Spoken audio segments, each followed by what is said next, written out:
Welcome back to Afternoon Express, where we are still celebrating all things South African flavours. Now, there's no denying that potjie speaks to the heart of all South Africans. Whether it's made on the coals or in a casserole, this next recipe is a true celebration of our Rainbow Nation. This is what I'm talking about. I mean, take me to Mzansi. Let's make a potjie. A lekker potjie.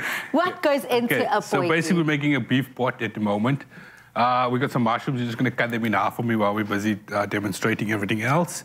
I think important tips with the potjie is also remember long, slow, and no stirring of the pot. It's very important. So it's layering of flavors and putting the right amount of vegetables or the correct vegetables at a certain amount of time during the process. I mean, I do not like overly cooked veggies that are now soft and good.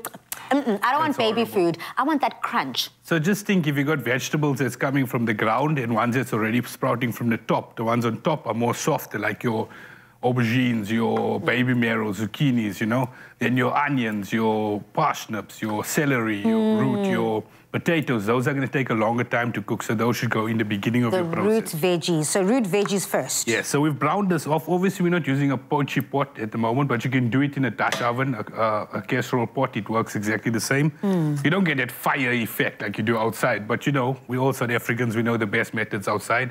But if you want to do it inside, do it. I mean, load shedding, you're going to be forced to do it outside anyway. Yeah, so that's so true. I've browned the meat off already. Very important to get that Maillard caramelized reaction where it creates a lot of flavor around the meat and umami. So I've taken it out, and at this point, I'm going to add some of the diced onions in the beginning and the celery just to build a flavor base. And it sounds as if your pot is already on a very high heat. Yes, I got it to about a medium to high heat, not too high. Just to get a caramelization starting in the beginning with your vegetables. And notice when I said no stirring, in the beginning you're obviously going to stir the foundation, your base aromatics. Yeah. And then once you've laid them in and you've got your liquid or your stock inside, it's a rule. You do not stir it. You just allow it to slowly simmer on a low heat. You leave it alone. And you know, I know growing up, we used to always go to camps during school, and what is always on the menu is a good potjie. It serves a huge amount of people. Like, it's quite generous in terms of its serving. It makes sure that everyone is taken care of. But also another thing that they used to do is leave it outside in those three-legged pots, and we'd go sing war cries on the inside. And that's what it was about, just letting it do its thing. Mellow and chill. And remember, like, if you're working on a potjie three-legged pot, it's cast iron, so it retains a lot of residual heat. Yeah. So the rule is to go with 3 or 4 coals underneath your pot maximum. If you've got a big fire underneath there going, it's going to burn. It's going to burn it. Scorch, and you're just going to have this undertone burn flavor. So a low heat and 1 or 2 coals underneath your three-legged pot, because the cast iron is going to retain a lot of heat. Okay. So I've got my base vegetables in here at the beginning. I just want to add a bit of the paprika, some of the oregano, and the ground coriander inside of it. Going to get all of it working together. At this point here, we're almost ready to start adding our meat back into it and then adding the stock and sort of layering the vegetables as we spoke about. As promised. So I get my meat in here. And I can see that meat, I mean, no one likes overcooked meat. So you've already said that it's already gone in onto the browning station. You put it in the pan, browned it up, took it out to maintain and retain the moisture and the succulence on the inside, because now it's time to incorporate it with the rest of the dish. That's correct. So I just want to get my onion gravy inside of here and the beef stock inside.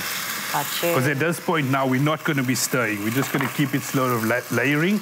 I'm bringing it down to 1. If you're cooking at home, 1. Trust me, it sounds like it's a really low temperature, but you want your potjie to go for about 2 to 3 hours, depending on the cut of meat as well. Got you. Because if it's not a very robust, tough cut of meat, you don't want it to also overcook, and then you're left with this like steak and kidney pie filling, you know, in your pot, which I've tasted before, trust me. Over here, we're going to go in with our carrots first, because this takes a very long time to cook, and get this simmering on a low heat for about 20 minutes or 30 minutes or so. We can add our mushrooms in after that. In order not to sort of force yourself to stir, it's okay to slowly just, you know, sort of wiggle your pot around. I mean, with the potjie pot as well, you could just sort of just give it a bit of a shake, so it kind of loosens it and makes sure that it's not sticking.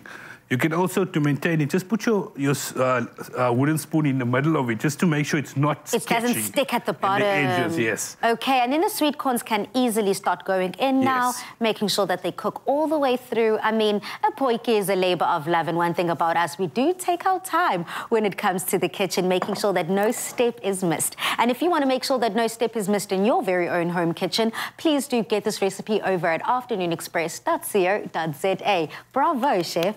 You.